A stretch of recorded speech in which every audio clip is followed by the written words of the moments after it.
Hello, welcome to Chapter 5, questions 12 through 17. Let's go ahead and get started. Jill is studying a strange bacterium. When she first looks at the bacteria, there are 1,000 cells in her sample. The next day, there are 2,000 cells. Intrigued, she comes back the next day to find that there are 4,000 cells. Should the graph of this situation be curved should be linear or curved?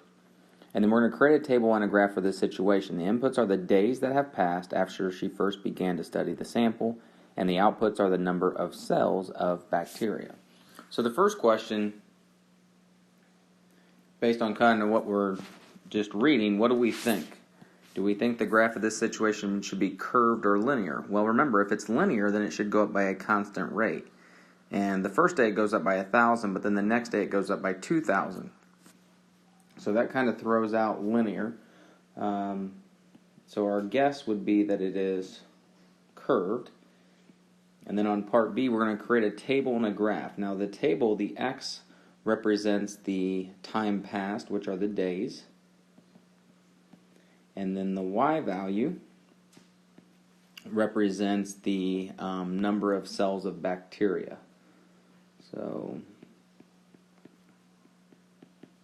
I'll just write the number of cells. And on day 0, when she first looks at it, there are 1,000 cells. On the next day, she comes back and there are 2,000. And then on the following day, it has jumped up to 4,000. So when you're looking at the rate of change, it goes up by 1,000, and then it goes up by 2,000. So that's why we said it wasn't linear. So what else are we looking at? Well, if it's going up by 1,000 and then 2,000, another way we could look at that is it's being doubled or multiplied by 2. And so we could continue the table out a little bit further. Next day would be 8,000. On day 4, you're at now 16,000. Day 5, you're at 32,000, and then you can just continue on as far as we need to. So we've created a table, and now we need to create a graph for this situation. So the input are the number of days, so our x-axis are the number of days that have passed. And then the y-axis will be the number of cells of bacteria.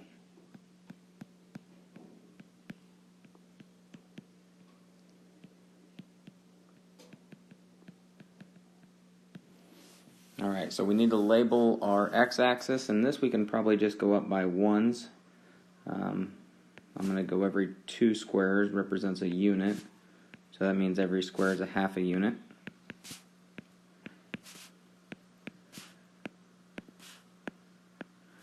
And then the number of cells of bacteria, since the first day is at 1,000, and you can see it goes up pretty quickly, maybe represent every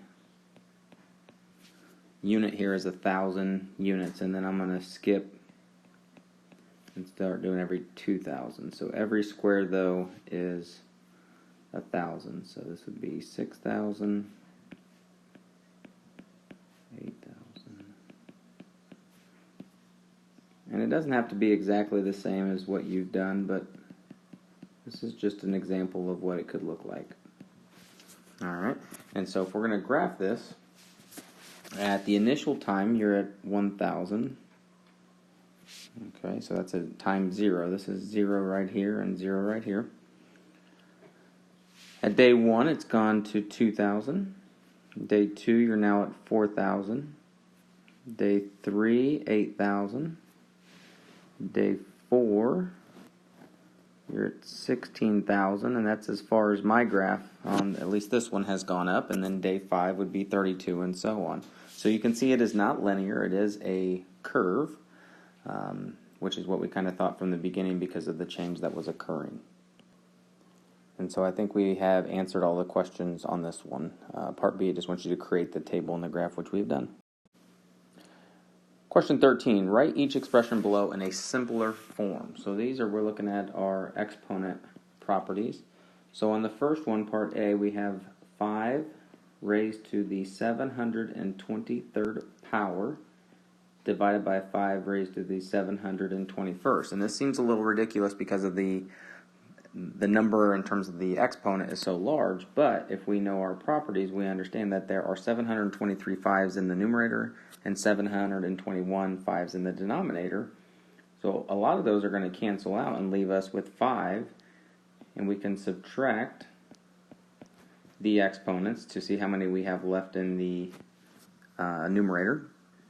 And 723 minus 721 is 2. So all of that really just simplifies down to 25. On B, we have something very similar. We have 3 raised to the 300th power divided by 3 raised to the 249th power. And so we can do the same thing. We can take 3 and then raise it to the 300 minus 249 power. Now in this one, we get 3 raised to the 51st power. I'm not going to expect you to plug that in. It's going to be a very large number in your calculator. I'm not even sure if your calculator will hold that number, but we'll just leave it as 3 raised to the 51st power since it's something we can't simplify easily. On part C, all of this is raised to the 0 power. So I really don't care what is in there in terms of what's being raised to the 0 power as long as it's not 0. And you can see you have 3 times 4 to the 3rd, and then 3 to the negative 2 times 4 to the negative 7. So you're not going to get 0, but you are going to get some number in there. Anything raised to the 0 power will always be equal to 1. And then on part D, we have a scientific notation, it looks like. And then the whole thing is being raised to a power. So we got 4 times 10 to the 3rd divided by 10 to the negative 2nd squared. So first I'm just going to simplify what's inside. So this is really 1 times 10 to the negative 2nd. So you're going to have 4 divided by 1 is 4. And since you are dividing, you will subtract your exponents. That will be, I'll do it over here, 3 minus negative 2. So what is 3 minus a negative 2? And that would be a 5. So it's 10 to the 5th power. Now that whole thing is still being squared. So it's 4 times 10 to the 5th times 4 times 10 to the 5th. So now we're multiplying. So 4 times 4 is 16. And 10 to the 5th times 10 to the 5th, you add your exponents. So that's 10 to the 10th. And we're going to move our decimal point because we need this number right here to be between 1 and 10, and it's not. So we're going to take the decimal point, which is after the 6, and move it 1 unit to the left. So that'll be 1.6 times 10 to the, and since we're moving it 1 unit to the left, and 16 is a bigger number, then we need to, and to make it smaller, we need to make the exponent 1 power higher. So it is 1.6 times 10 to the 11th power for part D. Question 14. Jackie and Alexa were working on homework together when Jackie said, I got x equals 5 as the solution, but it looks like you got something different.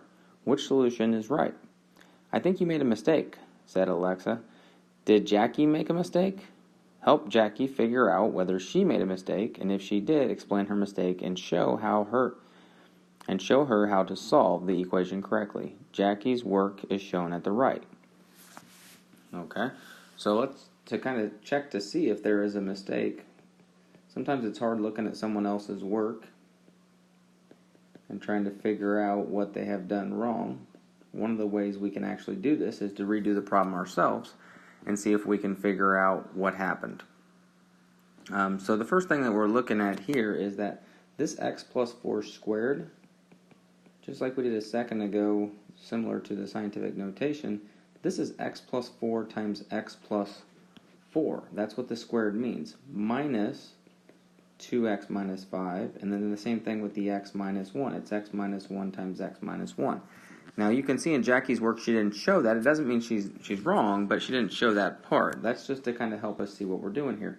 So now we can use the generic rectangle, or we can use the distributive property. Same thing. You will get x squared plus 4x plus 4x plus 16. You still have minus 2x minus 5. The minus 2x minus 5 is still there. But if you look what we have, instead of having x squared plus 16, this actually gives you x squared plus 8x plus 16. So there's the mistake right there. The x squared plus 16 is correct, but they're missing that middle term of plus 8x. And then on the other side, we have to use the distributive property or generic rectangle again, which would give you x squared minus 1x plus 1, because it's negative 1 times negative 1. And we can combine that to get x squared minus 2x plus 1. So you can also see on this side, the x squared plus 1, they only squared that x and that 1 right there. They didn't expand it out and use the generic rectangle or the distributive property correctly. So now we can see what mistake was made. After that, any mistake that was made is going to cause the answer to be wrong. So now we're going to combine our like terms. We have x squared plus 6x because you have the 8x and the negative 2x. And then you also have the constants, which is the minus 5 and plus 16. So those are the ones that we can combine. And then that will give us plus 11, and then equal to x squared minus 2x plus 1. So we'll first deal with the x squared by subtracting it. That cancels on both sides, gives you 0. So 6x plus 11 is equal to negative 2x plus 1. So I'm going to add 2x to both sides. 8x plus 11 equals 1. Subtract 11. 8x is equal to negative 10. Divide by 8, x is equal to 10/8, which can be reduced to negative 5/4. Or you can write it as a mixed number, negative 1 1/4, or this one would actually even be okay to write as a decimal if you want to. Alright, so did Jackie make a mistake? Jackie did make a mistake. We helped her figure out where her mistake was. And then make sure you explain her mistake and show her how to solve the equation correctly. So we showed how to solve the equation correctly, but you need to explain what her mistake was. And as we talked about, it was the multiplying of a binomial squared. So you have to be able to make sure you expand that out first, like we showed over here on the left, and then use the distributive property. And so there's the part you don't want to forget is to explain. Jackie squared the binomials incorrectly. The answer should be negative 1.25 at the end. X should equal negative 1.25. Question 15, solve each of the following equations. So we've looked at these before with the proportions or a ratio equal to a ratio, and we've talked about there are different ways to do these types of problems. On the first one, I'll do this one a little different than I've shown in the video so far, is that so if you can get the denominators to be the same, then you can set your numerators equal to each other. So if I multiply this by 3, that will give me 3m over 18 is equal to 15 over 18. So since the denominators are now the same, then that should mean that if this is equivalent, my numerator should be equal to each other as well. So on this one, we can do that one just because it works out nice. So we can say 3m equals 15. Divide by 3, and m is equal to 5. So that's one way to do it. On B, not as easy to do on B because 4 does not go into 7 nicely. So we could do this one a different way. We could, to get rid of the 4, multiply both sides by 4. And then that would cancel over here and leave you with a. And then it looks like 4 times pi, we'll leave that as just pi, and then 1 times 7 is 7. So if we want the exact answer, we would leave it this way, because pi, the only other way to do it is approximate the value of pi. So a is equal to 4 pi over 7, or if you do plug it in, it'll approximately be 1.80. Question 16, write the equation of each line described below. So writing the equation of a line, the line with a slope of negative 2 and a y-intercept of 7. And remember, intercept is a point, so 0, 7. So on this one we have the slope and we have the y-intercept. So we need two things to write an equation of a line in slope-intercept form, and that is the slope, and we need the starting value of the y-intercept. So on part A, we're given everything that we need, so we can go right to the equation. Y equals negative 2x plus 7. So that was pretty nice on B because everything was given. Or on A. On B, it looks like they do give us the slope again. This time, though, they give us the x-intercept, which is 4, 0. So that is not what we need to write the equation. We need the y-intercept. Once again, multiple ways you can do this problem. You can try to graph it and see if you can find what the y-intercept is. Another way is we can use the equation y equals mx plus b and algebraically find what the missing value is, which is our y-intercept or our starting value. This ordered pair and all ordered pairs are x, y. So we can replace the y with 0. The m was given as -3/2. The x value is 4. And then plus b, that's what we don't know. So it looks like we get 0 equals -12/2. -12/2 is -6, and then we add 6 to the other side, and we get b equals 6. So now we have the y-intercept and the slope. So now we can write the equation y equals -3/2x plus 6. So sometimes everything is not given to you, and you have to use the y equals mx plus b form and plug in the point so that you can solve for the b value. Question 17. The dartboard shown at the right is the shape of an equilateral triangle. Remember what equilateral means. It means all sides are equivalent. It has a small equilateral triangle in the center, which was made by joining the midpoints of the 3 edges. Midpoints are the point that is in the middle of that line segment. If a dart hits the board at random, what is the probability that? So we got 2 scenarios here. A, the dart hits the center triangle.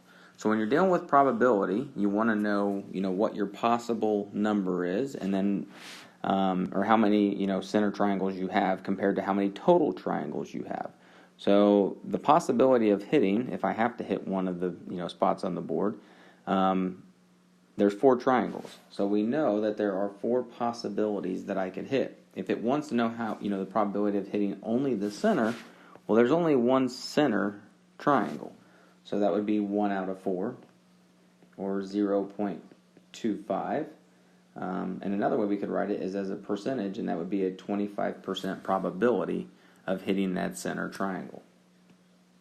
For B, the dart misses the center triangle but hits the board. So on B, we want to kind of go the other way, is that we say, okay, there's still 4 possibilities, but the dart misses the center and hits one of these other spots. Well, how many other triangles are there? There are 3. So the probability of hitting one of those other ones and not the center is 3 out of 4, 0.75, or 75%. So obviously you have a better probability of not hitting the center than do hit in the center. And realize, once again, these are all equilateral triangles. So the area of this one is the same as the area of this one. So we're not talking about different size triangles. They're all the same triangle, and that's why the probability of each of those, there's 4 of them, so each of them is 25%. So you have 1/4, 1/4, 1/4, and 1/4, which adds up to a total of 1.